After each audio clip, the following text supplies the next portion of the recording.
આજ રોજ આમોદ નગરપાલિકાની પ્રમુખ ઉપપ્રમુખની જે ચૂંટણી હતી અને કોંગ્રેસ પક્ષે જે મને મેન્ડેટ આપેલો પ્રમુખ તરીકે મહેન્દ્રભાઈ દેસાઈને અને ઉપપ્રમુખ તરીકે સાજીદભાઈ રાણાને આપેલો છે, અમે એક આજે પ્રમુખને ઉપપ્રમુખ તરીકે જે અમારી પર વિશ્વાસ રાખેલ છે તેને અમે સંપૂર્ણપણે નિષ્ઠાથી આમોદ નગરપાલિકાનો વહીવટ કરીશું એની હું ખાતરી આપું છું।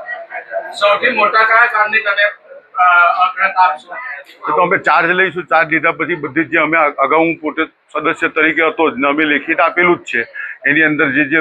જોઈશું ને એની અંદર જે તળાવ બ્યુટિફિકેશન છે, પછી સોલર પેનલ છે, તેને લઈને આગળની કાર્યવાહીને કોર્ટ લગીને દેવાની તૈયારી અમારી છે। અગાઉ તમે આ વિરોધ પક્ષમાં હતા, ઘણા બધા સવાલો તમે ઉભા કર્યા હતા, તે બધા સવાલોને તમે પ્રાધાન્ય આપશો ખરા કે પછી એ બધી ફાઇલો બંધ થઈ? ના, ચોક્કસપણે આપીશું। આમોદ નગરપાલિકાની ચૂંટણીમાં આમોદ નગરજનોએ જે વિશ્વાસ મૂકી ખોબે ને ખોબે મત આપી સ્પષ્ટ બહુમતી સાથે આજે પ્રમુખ તરીકે મહેન્દ્રભાઈ દેસાઈ અને ઉપપ્રમુખ તરીકે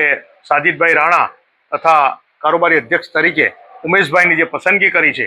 અને એમની પર જે વિશ્વાસ મૂક્યો છે,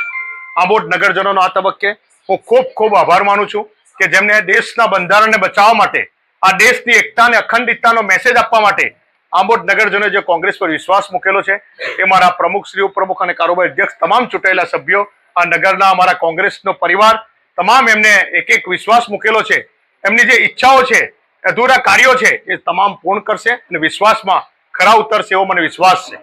આમોદ નગરમાં રાહુલ ગાંધીનો એક મેસેજ છે કે મોહબ્બત કી દુકાન એ લઈને આજે ભારતીય જનતા પાર્ટીના 5 વર્ષના જે વાયદા હતા, 5 વર્ષમાં એમને જે તોડફોડ કરી લોકોને નુકસાન સ્થાનિક લોકોને કઈ રીતે પહોંચે કર્યું એનો જવાબ આમોદ નગરજનોએ આપેલો છે। ત્યારે કોંગ્રેસની નેમ છે કે કોઈને પણ, વિરોધ પક્ષને પણ કોઈ નુકસાન ના થાય ને જે સાચું છે ને સત્ય છે એ કોંગ્રેસ કરશે અને આ દેશના બંધારણ બચાવવામાં ફરી એકવાર આમોદ નગરે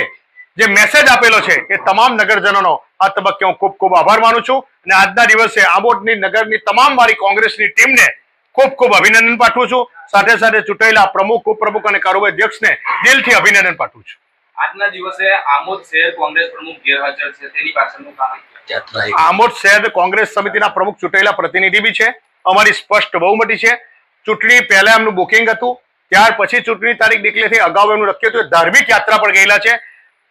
કેદારનાથની એમની ઇલેક્શનની બાધા હતી અને ત્યાં બાધા લઈને પછી જ હું દર્શન કરીને નગરપાલિકામાં પગ મૂકીશ, જય ભોલેનાથના દર્શન કેદારનાથમાં કરી અને ત્યાર પછી જો નગરપાલિકામાં પગ મૂકીશ તો મારા આમોદ નગરમાં